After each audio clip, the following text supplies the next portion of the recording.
Hello everyone, आज हम जानेंगे the boy in the box की स्टोरी के बारे में। साल 1957 में फिलाडेल्फिया में मिले एक बॉक्स ने पूरे अमेरिका को हिला के रख दिया। Cold case that has stumped investigators for 65 years. अंदर था एक मासूम बच्चा, लेकिन उसे कोई भी पहचान नहीं पाया। यह केस आज भी अमेरिकाज अननोन चाइल्ड के नाम से जाना जाता है।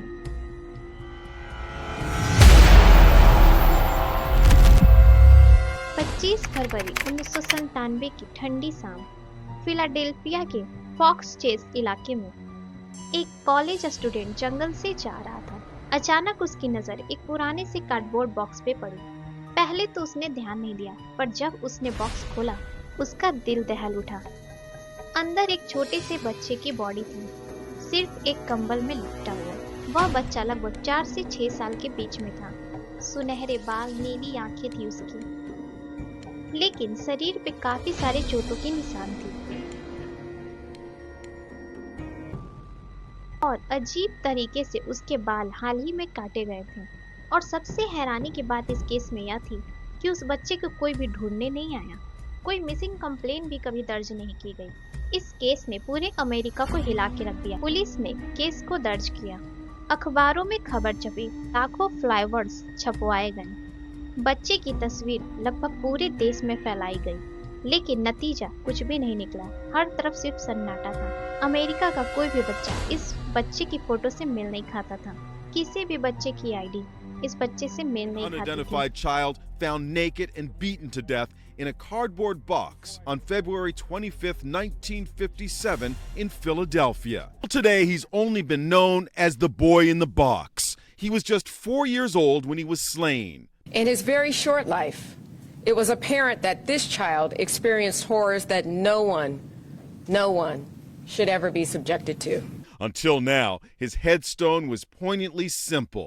Bless this unknown boy. काफी टाइम तक इस केस की जांच चलती रही और इस जांच में कई सारे रहस्य खुले। इस केस में 3 मुख्य थ्योरी निकल कर आई। पहली थ्योरी थी ऑर्फनेज थ्योरी। एक महिला ने दावा किया कि यह बच्चा उसके पास के ही अनाथालय में पला बड़ा है, पर सबूत कभी साबित हुए ही नहीं। दूसरी थ्योरी थी द फॉस्टर होम थ्योरी।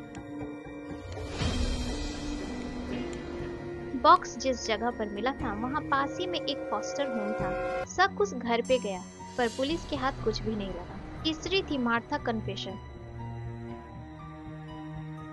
सालों बाद एक महिला ने यह दावा किया कि उसकी मां ने ही उस बच्चे की हत्या की थी, पर उनकी कहानी में कई झोल थे और पुलिस ने भी उस कन्फेशन को नकार दिया।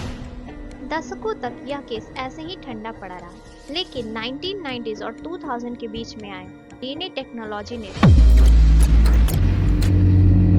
फिर से इस केस में एक नई आशा जगाई। पुलिस ने उस बच्चे के बाल और हड्डियों से डीएनए निकलवाया, फिर एंसेस्ट्री वेबसाइट और जीनोलॉजी एक्सपर्ट्स की मदद ली, और फिर साल 2022 में एक बहुत ही बड़ा खुलासा हुआ। After all these years, were investigators able to identify the boy in the box? The body had been exhumed twice for DNA, but advances in science and technology allowed investigators to gather more critical information that led to the boy's identity. At a press conference today, detectives identified him as Joseph Augustus Zarelli. He was just 4 years old when he was slain. DNA से आखिरकार उस बच्चे की पहचान पहली बार सामने आई। उस बच्चे का नाम था जोसेफ अगस्टस जेरेली। वह बच्चा सिर्फ 4 साल का था, लेकिन उसका कातिल कौन था, आखिर उसकी मृत्यु कैसे हुई, यह सब आज भी एक रहस्य बना है। बॉय इन द बॉक्स यह सिर्फ एक केस नहीं है, ये सवाल है उस समाज से कि कैसे एक मासूम सा बच्चा पूरी दुनिया में गुमनाम रह सकता है। जोसेफ को अब नाम तो मिल गया था, पर उसकी कहानी अब भी अधूरी थी। दोस्तों, आपको क्या लगता है, जोसेफ की मृत्यु के पीछे कौन से रास्ते हैं? क्या उसे किसी अनाथालय में मारा गया, या उसकी फैमिली ने उसे मार दिया और कभी उसे पहचानने के बारे में सोचा ही नहीं? अपनी राय हमें कमेंट सेक्शन में जरूर बताएं।